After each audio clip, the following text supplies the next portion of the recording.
Macca's Guides.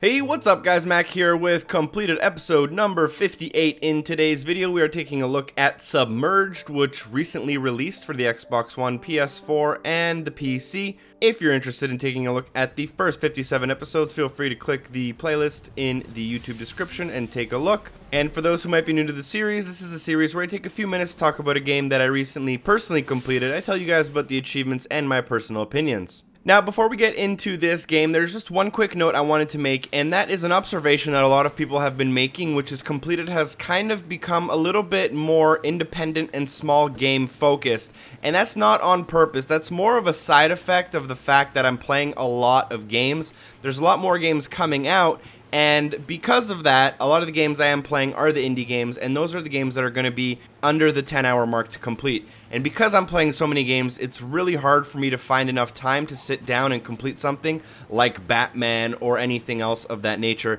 The last kind of long game I completed was probably episode 52, which was Ride, or before that, episode 48, which was Battlefield Hardline. And moving forward, I don't know what we're going to do. It's going to be basically whenever I complete a game and want to make an episode, I'm going to make an episode. No guarantees as to whether or not I'm going to be covering like super tough games, or whether or not I'm going to be covering more and more indie games. I'm going to be trying to make them whenever I do complete a game that I want to feature in the series.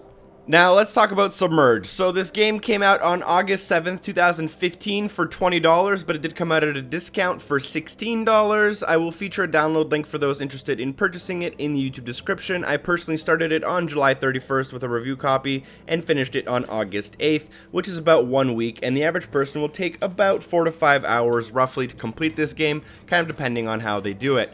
Now, if you're going to go in and use like a map of the world and just kind of bounce from place to place on the map, collecting everything you need, you can probably do this in like 3.5 hours, although that does take away most of the fun of this game. If you want to do it naturally, and then upon kind of getting closer to the end of the game, you want to start using those guides, then it becomes a little bit better of an experience, but it does take a little bit longer, probably 5.5 hours for some people. Now, there's a total of 10 achievements or trophies. The last one I do end up getting is called End Finish the Campaign, but that is not the gameplay on screen.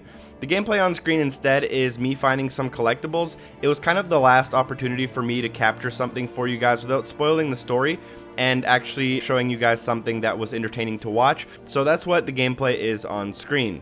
Now, you might be wondering what the game is about, and in simple terms, you are basically this female, and you and I believe your brother end up washing ashore in this kind of town that's submerged halfway underwater.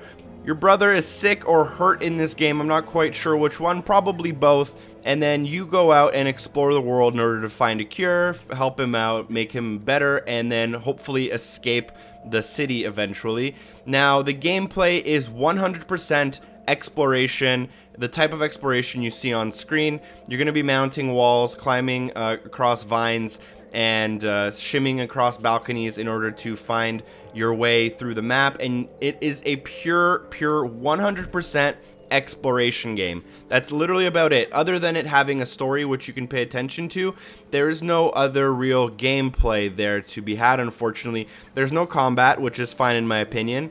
But there's also no like health management, there's no inventory of any kind. You do have a map you can look through in order to help you navigate your way across the world, and you do have a boat that you're going to be using to get across the map from location to location. Now, the goal of the game is to find all 10 supply caches, which will progress the story and heal your brother, and then allow you to escape, as far as I presume how the game ends. And there's also boat upgrades. There's 26 boat upgrades which you're going to need to collect in order to get all the achievements or trophies. There's a total of 60 collectibles, aka secrets. There's some landmarks, some animals you need to take a picture of, and some miscellaneous tasks you'll need to do in order to grab the achievements, which is why for the achievements I'm going to give achievement difficulty or trophy difficulty of 3 out of 10. They're not difficult by any means, but you will kind of need to know what you're doing. You're going to need to be okay at this type of game, and it will take a little bit of dedication for exploring some of the less common areas. The ones that are a little bit harder to get will take a little bit of forward thinking in order to be able to find how you're going to get there. Now, for the fun factor, I'm going to give a 7 out of 10, which is pretty good. Like, I enjoyed my time with this game, but it's a very basic experience. So as long as you're okay going into this knowing it's a very basic experience, it is fun, and it does offer some things that not a lot of games offer. But it is a very steep price tag for a lot of people to pay, and a pretty steep price tag to kind of ask of a consumer to pay in order to get a very basic experience that's only going to last a couple hours. As you can see on screen, the graphics are beautiful to look at, and there's also really nice music, but the frame rate does dip a little low sometimes. As always, I have included further information in the YouTube description, including an Xbox Achievements guide for all the trophies and collectibles, as well as the True Achievements game page for those willing to take a look. Thank you for watching, and hopefully I see you next time. Peace!